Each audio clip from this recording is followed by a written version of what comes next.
Hier, je vous ai montré comment faire un super poulet au four et aujourd'hui, on va apprendre à rentabiliser les restes de la veille pour faire des raviolis inspirés des gyoza avec les restes du poulet de la veille.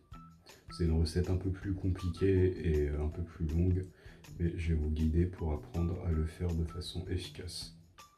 Dans un premier temps, on vient poser le poulet sur une surface propre et on vient retirer toute la viande qu'on puisse retirer dessus avant de garder la carcasse pour la mettre au four et la faire griller pour le bouillon qui va venir juste après, à peu près à 200 degrés pendant une dizaine ou une vingtaine de minutes.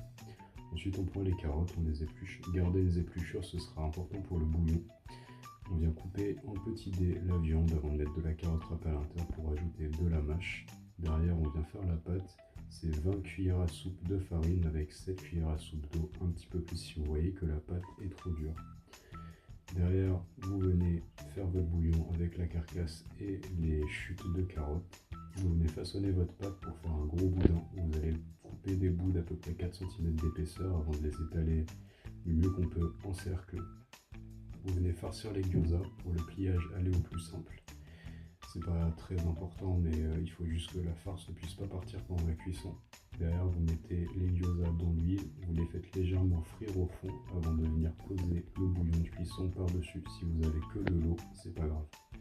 Derrière, vous venez dresser, vous faites une petite sauce avec du vinaigre balsamique ou du vinaigre tout court et de la sauce soja et c'est délicieux.